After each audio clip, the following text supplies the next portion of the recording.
Hi, and welcome to Mindful, Beautiful, and Thriving, a podcast series by Tharaka Foundation focused on youth mental health. Before we begin today's episode, I just wanted to let you all know that all content that is found in our podcast is created for informational purposes only.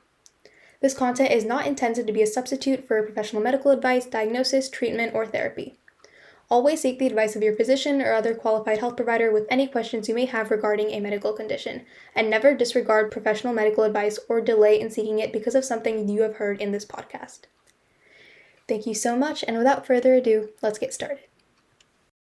Hello, and welcome to Mindful, Beautiful, and Thriving, a podcast series by Tharika Foundation focused on youth mental health. I am Dr. Leena Khanzode, your host and founder of Tharika Foundation. I am super excited to start with yet another exciting and helpful parent series for you guys today. I have now actually two people on my team who are going to make this journey even more wonderful. I have a parent, Poonam, and I have a parent coach, Deborah Lafond, who's a therapist and parenting coach that has agreed to give us this beautiful opportunity to learn new tricks to parent better. So, the topic that we are going to first explore in this series is conflict management with your child or your teen. And we will be addressing really interesting questions such as why conflicts happen between teen and parents, what are the consequences for conflicts, and how to manage the conflicts. So, without further ado, I would like to welcome our guests, Poonam and Deborah. Welcome. Thank you for joining us. And can you take a moment to introduce yourselves one by one? Hi, I'm Deborah LaFond. I'm a licensed marriage family therapist. I'm currently in private practice. I've been working with children, families, and individuals for the last 22 years. I provide parent coaching, so helping parents and teens navigate that very difficult time in a child's life, and like to work in a very collaborative fashion, helping both the parents and teen learning how to communicate and how to get along better and be successful, have a successful, happy relationship. Hi, I'm Poonam and I'm a software professional. I am here in high-tech industry for more than 20 years and I am a proud parent of a daughter who is turning 20 this year and a son who is turning 15 in just another 15 days. So I'm very excited to join this series and I do believe compassionate parenting and meditation practice really helped me to become a better parent. And that's the reason I'm here. I really want to help other parents. Thank you, Dr. Leena, for giving me this opportunity. Yes, thank you. So, before we start this series, I would like to ask both of you a very basic question. What is conflict? So, for me, how I would define conflict in one of the ways, I think it can be defined in multiple different ways. The way I understand it is it's a difference in perspective and difference in opinion. So, I think it's really important to understand that no opinion is right or wrong. It may appear wrong to a person because they are thinking about that same thing in one particular way, but it may not be totally wrong most of the times. So, when there are differences in opinions or perspectives on a certain topic, that creates conflict. Thank you, Dr. Leena. I fully agree with that. Jabra, what do you think? How do we define conflict? I agree with Dr. Lena. I think it's a difference of perspective. And what happens oftentimes in conflict is each of the parties in the conflict get really entrenched in their position and have difficulty gaining perspective or being able to understand the other person's way of thinking or point of view. And that's where the conflict comes in, is when there's just a different idea and thinking that one person is right or the other person is wrong. So that's when conflict comes in. And that's where it's important to be able to pause and take a moment, hear the other person's side, and be able to understand that there's two ways to look at the situation. Neither one is right or wrong.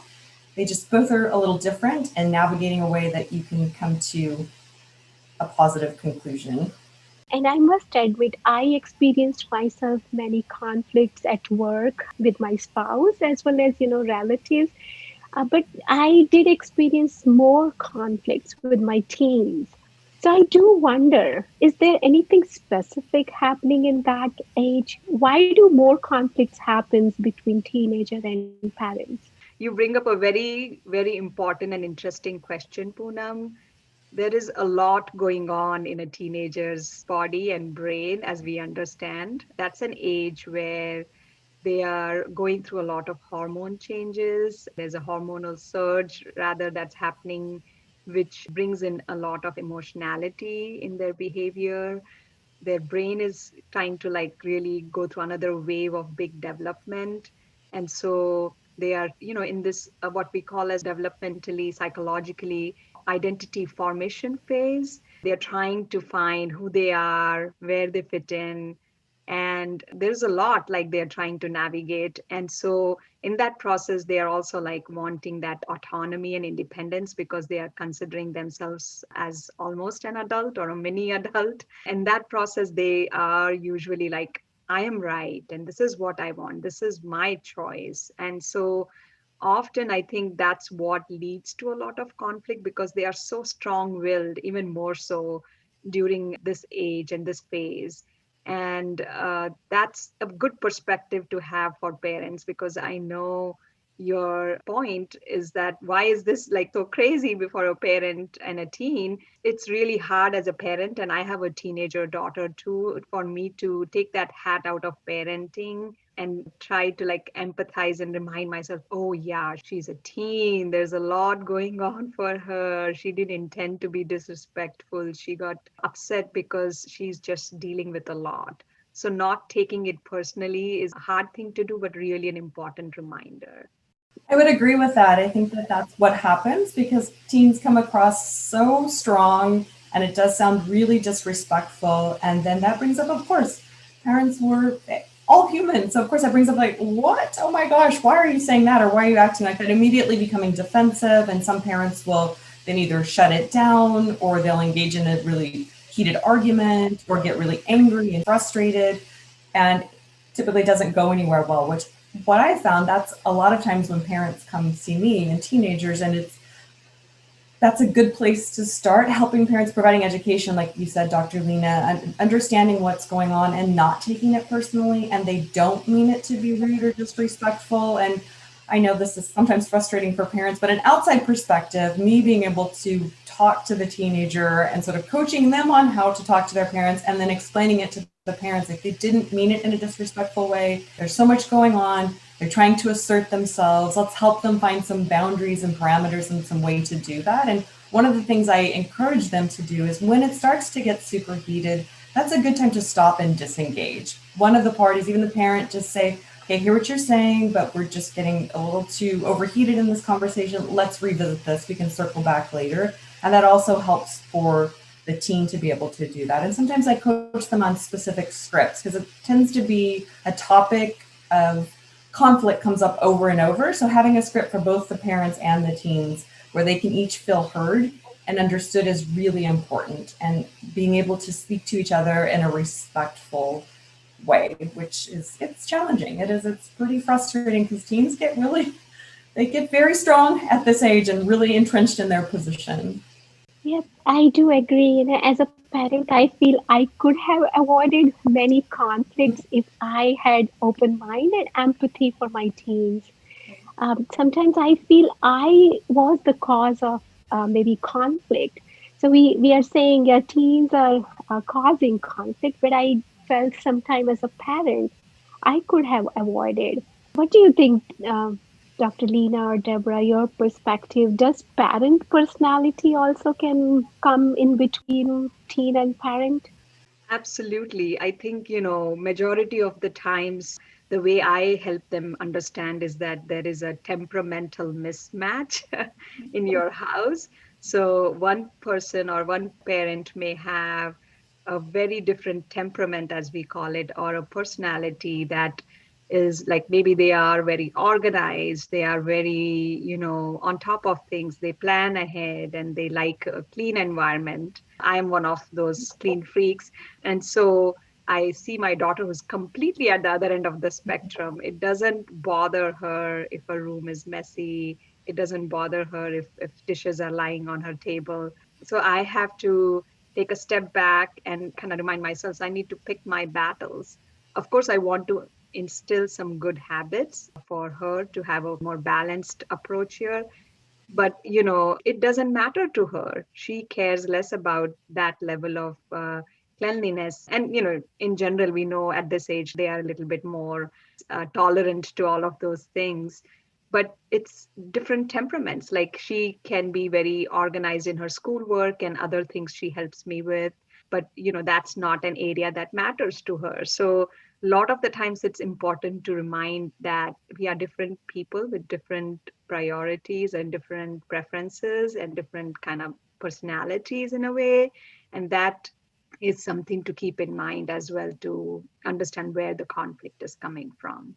I would agree with that. And what I help parents understand sometimes, especially if they have more than one child, what works parenting wise for one child doesn't necessarily mean it's going to work for the other child. Because as Dr. Lena just said, there's sort of a mismatch in terms of personality. So you have to really look at parenting from the perspective of who your child is, because that's a really important piece of it. As Dr. Lena was describing, she likes things really clean and organized. Her daughter at this point doesn't really mind. That's also part of the developmental cycle. Teenagers don't really care or they don't see it. So finding a way, and that's the difficult piece, is being able to provide that information so that the teenager is receiving it and learning those things without it coming across as sort of being annoying or nagging or something like that. And that's where it's helpful to give them some coaching or give them some education on that so that they can help their teen with that. And then understanding what worked for one child may not necessarily work for the other child or other children that they have.